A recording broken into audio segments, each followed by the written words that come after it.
Hi, my name is Emmanuel Egop. I'm the gender GBV analyst with the United Nations Population Fund UNFPA, and I'll be making some presentations to sensitize on gender-based violence and gender-based violence in other settings like school and around school. So I do hope that you listen, you learn, and then you can become an ally and a partner to take action that will eliminate gender-based violence by 2030.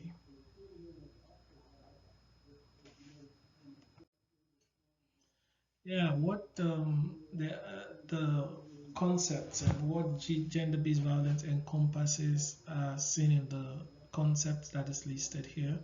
It has seen in the concept of sex, gender, human rights, power, violence, harm, and consent. So, what are these concepts?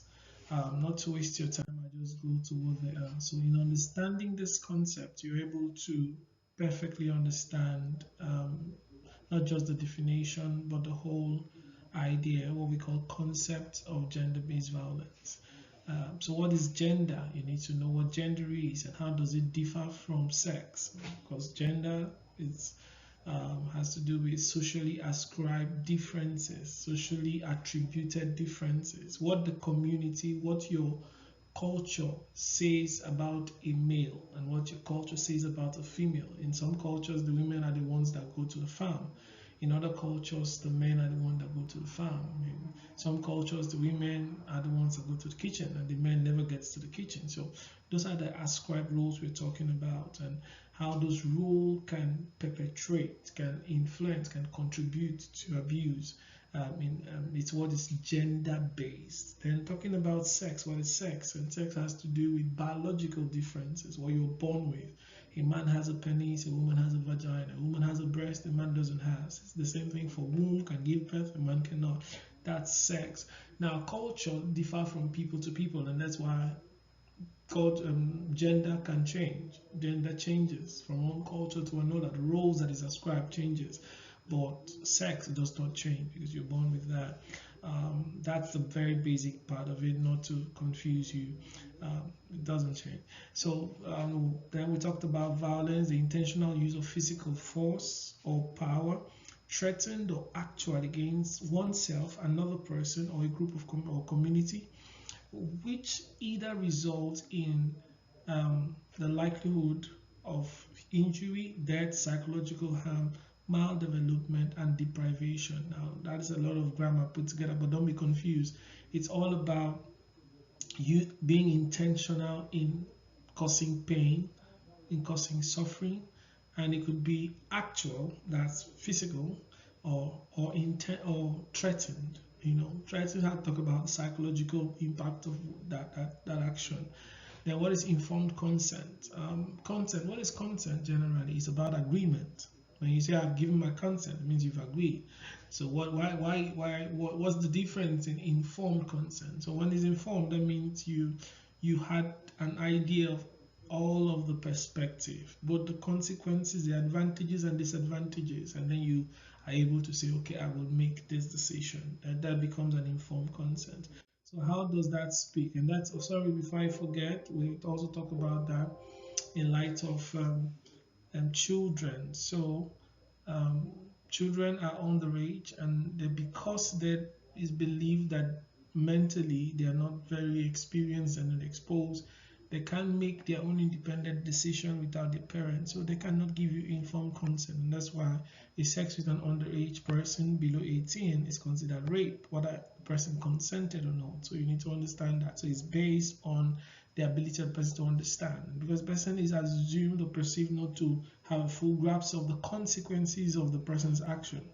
It's believed that the consent is null and void from the very beginning. So other aspects of the core concept in gender-based violence is human rights. What's human rights? Universally indivisible, interrelated, interdependent, guaranteed um, treatment, expected treatment that everyone is entitled to because they are human beings. That's just it, regardless of race, because it's based on the fact that they're human beings. What is power? Power is the ability or skill, capacity to take decisions, to make decisions and to act on them. That's it. In every setting, in every ecosystem, the people who call the shot. In the house, the father and the mother.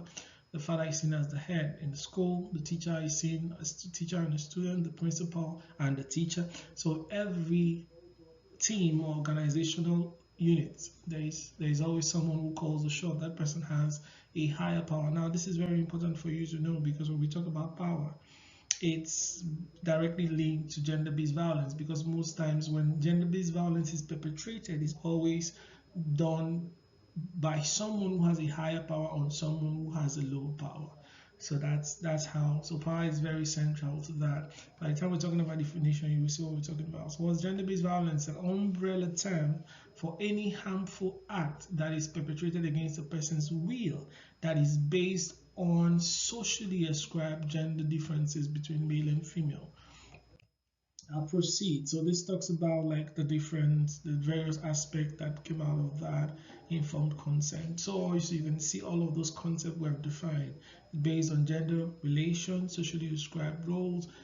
It involves the abuse of power, like we said, includes some types of force. You understand? Include or threat or coercion that results to harm. That's where the violence comes in. So let's proceed.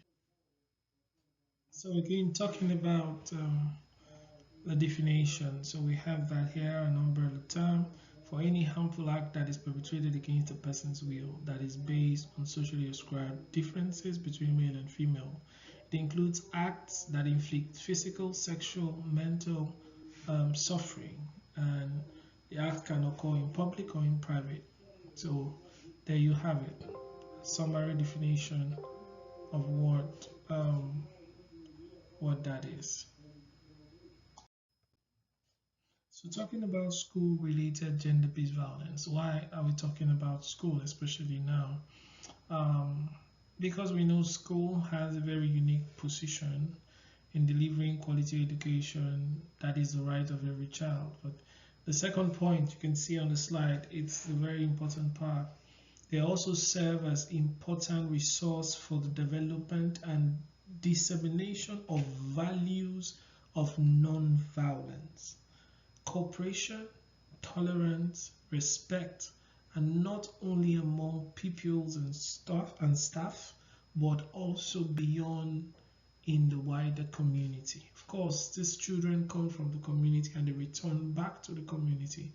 Um, Children are very impressionable, so whatever you teach them is what very likely they go. Most times they listen to their teachers more than they even listen to their parents. So they're very impressionable, and we can leverage on that, like it's as it were, vulnerability or willingness to learn, the formative years to be able to teach the right things, especially non-violence, tolerance, cooperation, respect, for both genders, both female and male. And of course, we believe that is very fundamental, and that is preventive in a way, because if a child is taught tolerance, there will be less crisis in terms of both religious or tribal and all of that. Okay.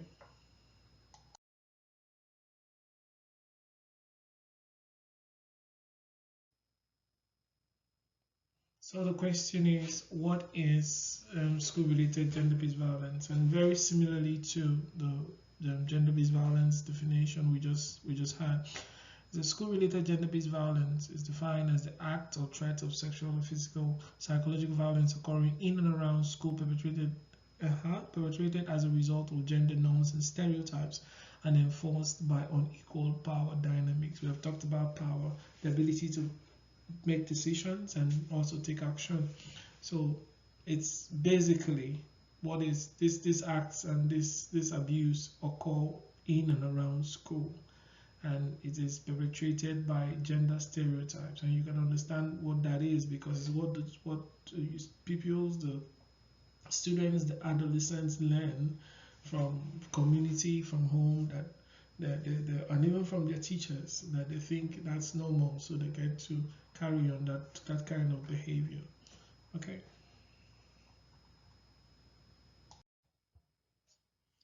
The prevalence of gender-based violence and school-related gender-based violence. Um, some of it We have them on the board. This is for the school-related gender-based violence. Now, globally, WHO estimated that 1 in 3 women, that's about 35%, prevalence, women have experienced sexual violence in their lifetime. So yeah, it's very, very high for 1 in 3. So every 3 lady you count, one person has experienced sexual violence or physical violence. That's high, and that also it's also what the statistics is in Nigeria. As a matter of fact, for school-related gender-based violence, these are the global figures, as you can see. So what we could go to, um, this is it. So you have 1 in 3 as well. People who have been bullied between 13 and 15. People who have involved in physical fights. Some as high as 2 in 3. For Nigeria in particular, these are the figures. Now, for physical violence, the girls have experienced 50%. That's 1 in 2. So every girl, every out of every 2 girls in school, you count one person has been beaten before. Corporal punishment, especially. We'll talk about the forms of school-related gender-based violence so that you understand that. Then for the guys, you have 52, slightly above the girls. And then for sexual violence, the girls 25%. That's 1 in 4 girls. So if you count every 1 in 4 school girl, one person must have experienced sexual violence. That's what the statistics is, and this is a credible statistics done by sponsored by USAID. And then the boys, about 11%. The psychological violence, 15% for girls now, and 20% for boys. So the boys are more psychologically abused in schools, or feel that way, than the girls, and it makes sense because all those abuses that sometimes teachers throw out in school, you're stupid, you don't have anything in your brain, big for nothing, so they feel embarrassed, they feel ashamed, and some of them never recover. Some of them they feel so bad that they leave the school, and we think that they are just being weak, but sometimes that destroys their self-esteem almost permanently. And as you know, as human beings, we have different um, threshold, like shock absorbers to get things. So that is that. For talking about now, talking about the forms, right? I talked about the different forms and types. So we have physical, psychological, and sexual. And there are very many acts that fall in between. Bullying could be psychological, could be physical, could be sexual, and can also be done both physically and online. So these are things. Verbal abuses, most times the impact on psychological, emotional views, denial of resources, and all of that. When the parents don't live up to their responsibilities and all of that to pay fees on time, and because of the economy, all of that impacts on the child. It may not be the parents' fault, but the child is when the child is chased out of school while her colleagues are in school. That also has a way. I'm just talking about emotional now, abuse. Though that's not a very prevalent one, the ones that happen within the schools, physical violence, especially corporal punishment, sexual violence and harassment. When you walk around and the boys are tapping the girls on their butt or their breast, and as a joke, and they don't see that as harassment. So those are the forms of the violence. Can we proceed?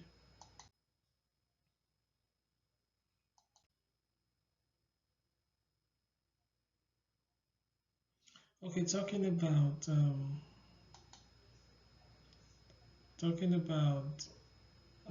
sorry, I'm trying to move my slide. It's not moving. I'm having some issues with it. Excuse me.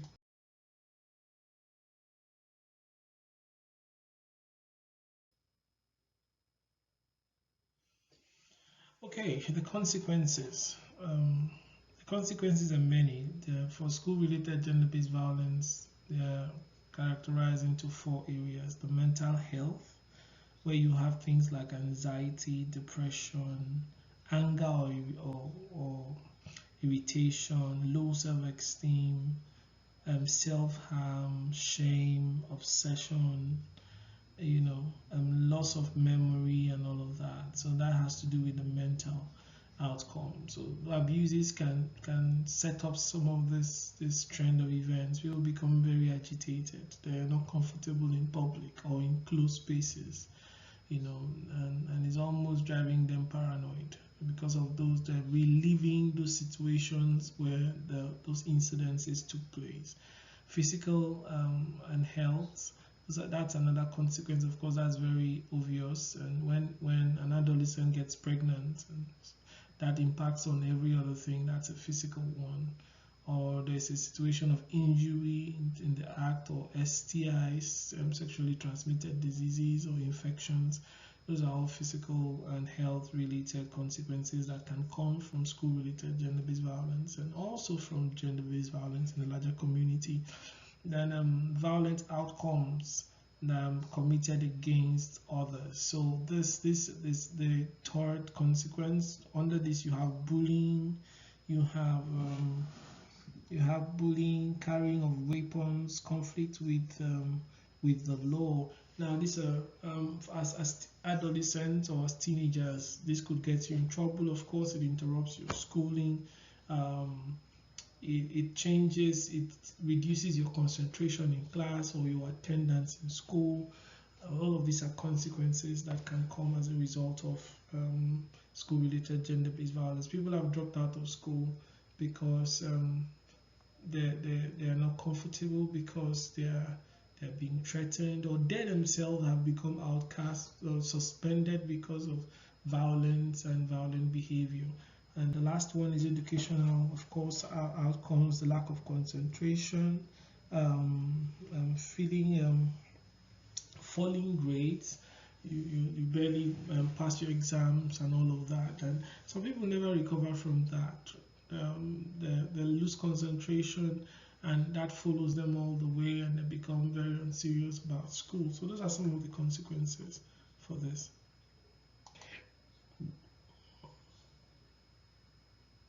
So the contributing factors, talking about, okay, sorry if I forget, I had to put some of these pictures here to further highlight the consequences. I'm sure when you see this picture, it calls to mind. Now, this was a famous incident in Nigeria.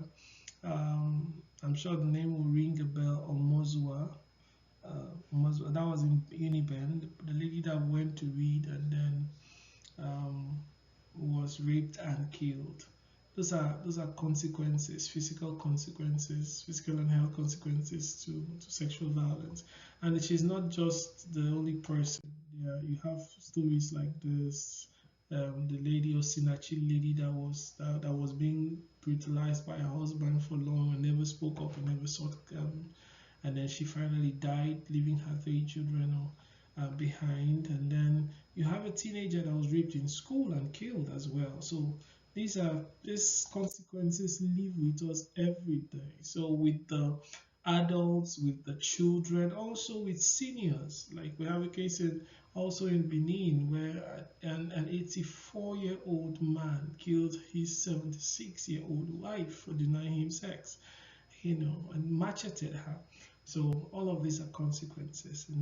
You see, when we talk about school-related gender-based violence intervention, is because we need to take the part of prevention. Because if someone is taught and modeled and molded to a point to know that violence is not the way forward, there are other conflict resolution mechanisms and other ways that your points can be heard without resulting to hitting, to assaulting, or things like that. So we need to start teaching that in school. Then the larger society will be better for it. Okay.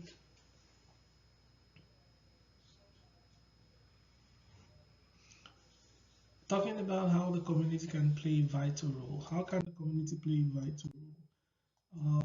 The community can play a vital role by understanding first um, the structure, understanding what gender-based violence is about, the concepts, and what are the services that are available, who are the people offering those services, and how they can recommend those people who are being subjected to that, to who are in or suffering from gender-based violence, who are being abused, how they can refer them. Of course, you don't force them, or you let them know the services that is available to them.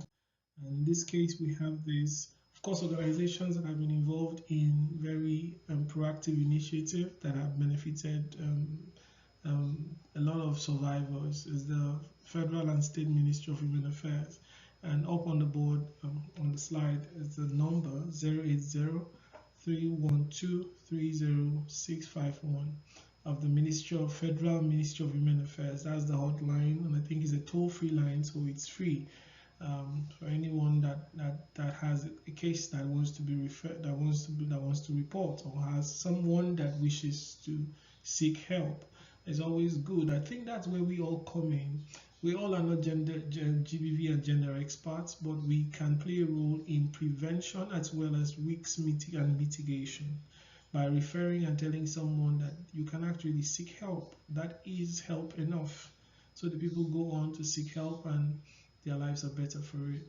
So that is a good one. So all of us can play a role. Other organizations, of course, the UNFPA with the partners, the partners with, even through the Spotlight Initiative, alongside with other UN agencies, they implemented a lot of initiatives around addressing gender-based violence.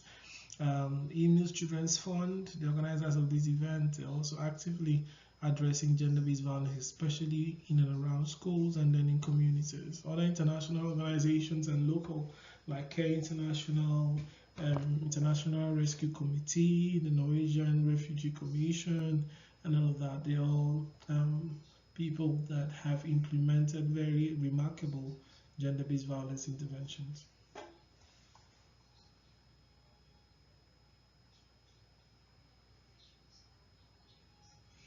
All right, so thank you very much. It's been an amazing time with you, and I'm glad that you could make it here and to listen. The most important thing is we want to build a community of actionable, of people who can take action.